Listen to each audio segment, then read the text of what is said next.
So we know that Facebook has all these millions of groups. How do you, in promoting your Facebook business page, decide what groups are worth being active in? And how do you interact in them? I'm sure that there are etiquette rules. Mm-hmm. Facebook groups are very dynamic. And frankly, with this reality of Facebook business pages getting not a lot of traction, unfortunately, in terms of getting those posts out to the viewing public of Facebook, many people have gotten more involved with Facebook groups. So let's just talk about groups for starters. A Facebook group can either be public or private.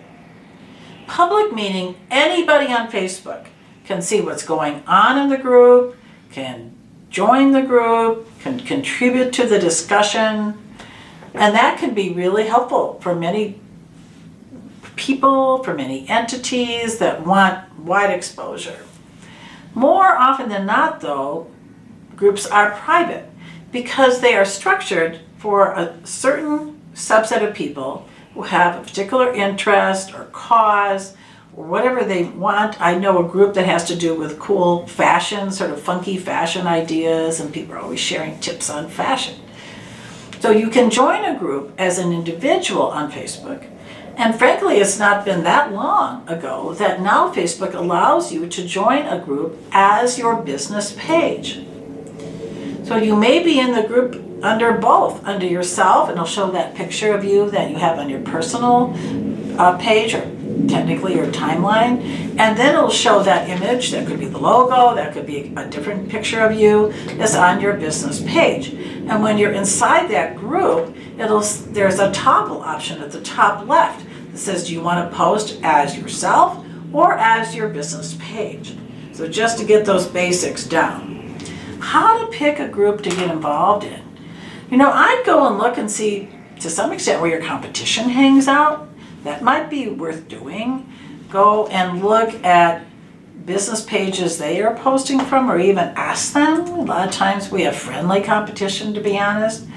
Or you can see, depending on their settings, what groups are in as a person, if you're friends with them on Facebook.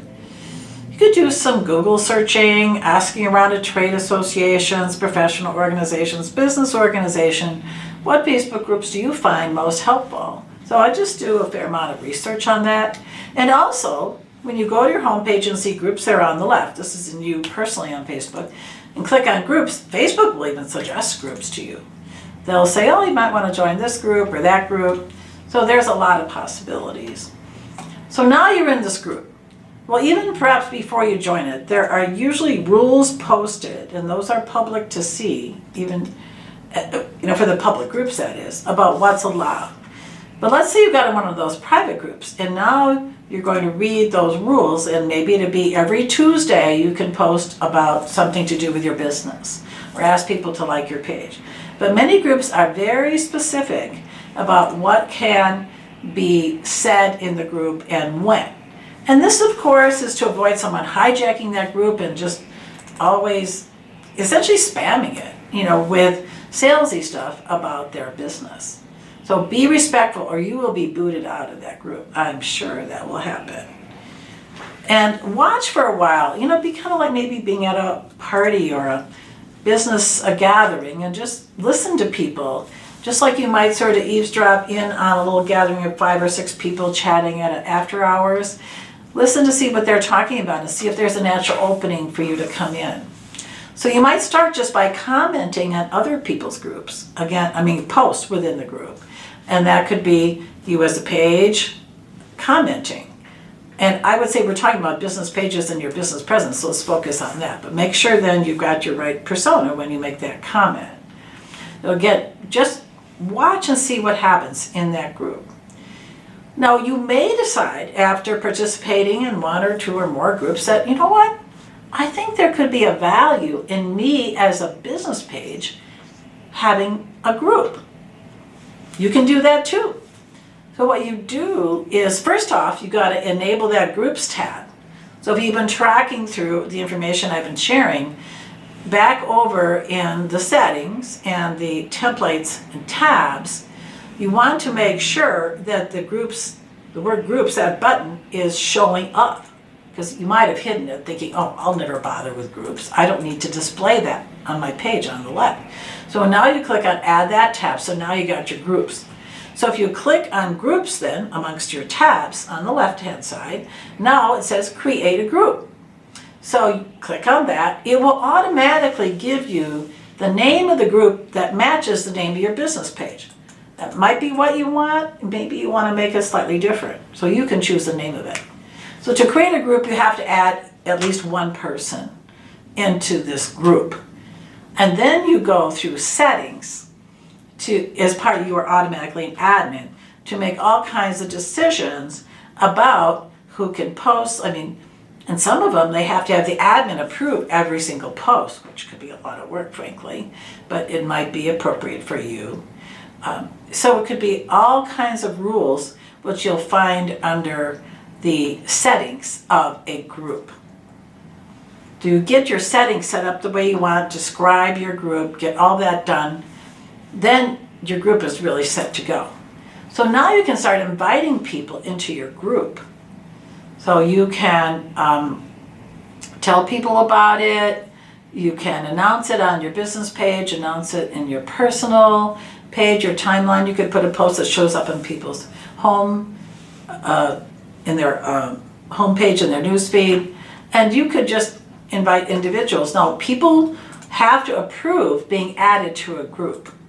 So you can't just add them, which is polite because that would be weird otherwise.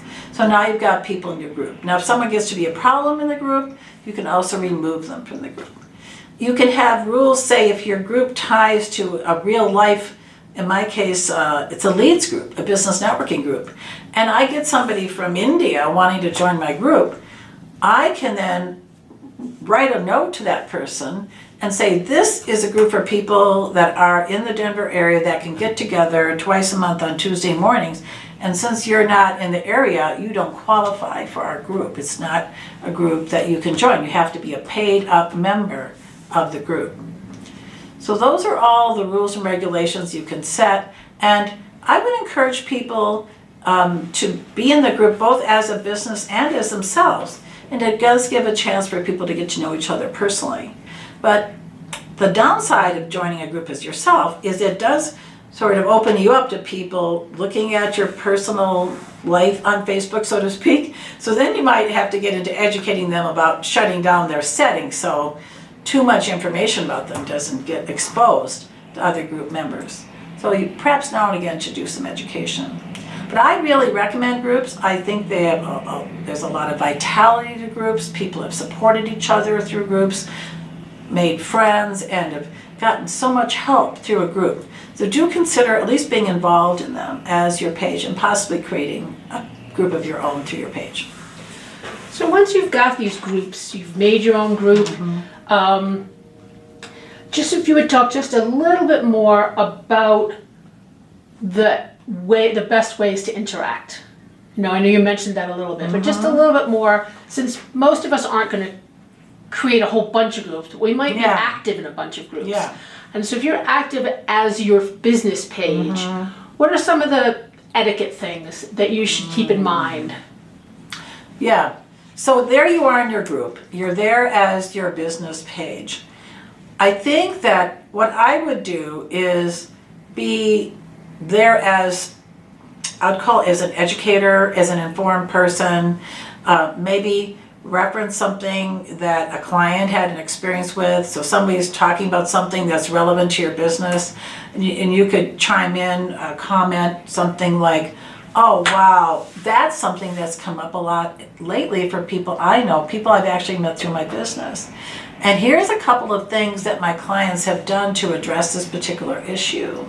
So now you're not even saying what you've done, you're saying what your clients have done, or maybe some associates of yours have done to answer that problem or address the issue. So I think that's where you come in and you're adding value, you're contributing, like, oh, that Joyce, she really seems to know quite a bit about whatever that topic is that is being discussed. So then they may offline reach out to you. You could also say, hey, you know what, you can message me. You can message my page, or if you're in there also as a person, just private message me at Joyce, or here's my email address, and then I can get you more information, whatever resource it is. But that's the way I would approach your interaction in the group, is really thinking of yourself as a friendly, like a host of a party or of a networking event, and somebody who's there to be of service to them.